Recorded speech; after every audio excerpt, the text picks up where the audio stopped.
Chair of Russia's Duma on energy, his name is Pavel Zavalny. He said that the national fiat currency of the buyer is being considered to be accepted for oil and gas.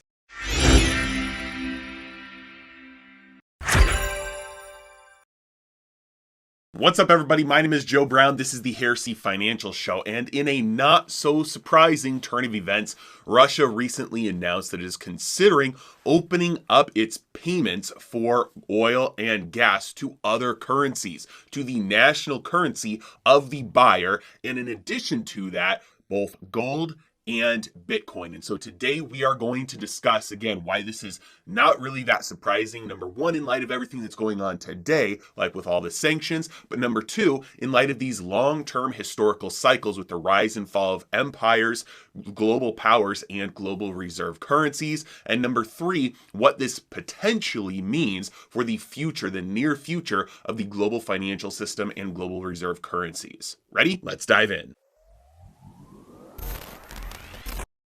All right, so if you haven't seen the headlines, Russia did recently announce that it's considering accepting Bitcoin and potentially gold and the local currency of the buyer in exchange for oil and gas because of the sanctions that has been placed on them by the rest of the world. And so they're getting squeezed and they're looking for ways to get their hands on other forms of money for the stuff that the rest of the world desperately wants and needs. The chair of Russia's Duma on energy, his name is Pavel Zavalny. He said that the national fiat currency of the buyer is being considered to be accepted for oil and gas. He said that they've been proposing to China for a long time to switch to settlements in the national currencies for rubles and yuan. With Turkey, it would be lira and rubles. In fact, with China, their Gazprom, their oil pipeline that is going, it's either oil or natural gas, I can't remember at the moment, but they're going to China with that. That has already been, that massive deal has already been denominated in euros instead of either rubles or yuan. What's happening here is in the midst of the whole entire world looking at this right now, a lot of the world is looking at this situation and saying, I like the fact that Russia is getting sanctioned. However, I want to make sure that if push comes to shove, that doesn't happen to me. So the rest of the world is kind of looking at this situation and saying, we might need to diversify away from the dollar a little bit. Also, because the rest of the world is looking at this and saying, hey, if sanctions go on 100% and we can't get oil and gas because you can't get oil and gas anymore with dollars from Russia, which right now you still can, but let's say that's cut off completely. Well, Russia controls enough global food and energy where if they get cut out 100%, that's going to cause too much pain for Europe. So Europe right now might be looking at this and thinking, hey, we need a way around this. So even though they don't like what Russia is doing, they might be still willing to do trade with Russia for the things that they desperately want and need with currencies or forms of money like gold or Bitcoin outside of the dollar. And like I said, it's not just fiat currencies that they're looking at. They said that they'd be open to accepting Bitcoin as well. Now, Bitcoin as a payments network, this is something that could be rolled out very easily. The infrastructure is already there. The payments can't be reversed. It's available for anybody. Large transactions can go through relatively cheaply and easily and quickly. And so this is something that could provide a way for anybody to do business with Russia that wants to, regardless of any sanctions by any country on earth. And he also said that friendly countries can use gold. If you look at the long-term cycles of history put together by Ray Dalio in his new book, The Changing World Order, you can see that from a number of factors, we are at a turning point right now, or it looks like we're at a turning point in the changing world order.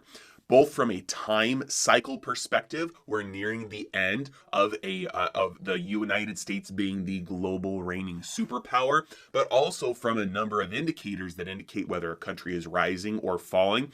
It does look like we're at a turning point in the world where the world is going to start looking to use other forms of money as its global reserve currency, which means we're likely entering into a time period where the global financial system and the reserve currency might be more fractured than one. Yes, it's a winner-take-all game, and usually the strongest one emerges on top. However, that's not going to happen immediately, and in the transition phase, it's very likely that we see more of a fractured global financial system with multiple forms of money being used for trade all around the world for international trade until the rest of the world finds the new one that it wants to use most. This is what happens very often throughout history. You can go back and track it, and that's why the United States dollar emerged as the most recent global reserve currency, because it was the hardest one available. The rest of the world said, you know what, we can't trust any of our own currencies, so let's trust the dollar because it's the hardest currency. None of us can control it, so we can all trust each other with using it because none of us are going to be controlling it. The US is controlling it, and it's as good as gold because it's backed up by gold. Now, ultimately, that deal didn't turn out very well for the rest of the world long term, as the United States confiscated the gold reserves of the entire world in 1971. However, this is normally what happens. The world will get together, and countries, through their own selfish interests, will look at this and say, in order to make sure that both parties are benefited as much as possible and neither of us can take advantage of each other so that there's this trust for international trade, we're going to just default to the strongest currency, the hardest currency, the one that can be manipulated the least. And as the rest of the world looks on what's happening right now, everybody is looking at this and thinking, hey, you know what? I might need to gather some foreign currencies for myself, build up my foreign currency reserves, so that if that currency becomes stronger, that currency becomes the one that I need to get my hands on in order to get food or energy or import from the largest manufacturer or exporter on earth, China, they might be looking at this and thinking, hey, I need to store up on some of these other currencies because it's very possible some of these countries that have what I need won't accept the payment that I've been using, the dollar, for very much longer. All right, so I'm literally in the middle of editing this video that you're watching right now, and I just saw announced that within the next couple of days, by the time you're watching this, it may have already happened. It is expected that India will have a new agreement with Russia to do a rupee-ruble arrangement to be able to buy and sell oil and gas between India and Russia.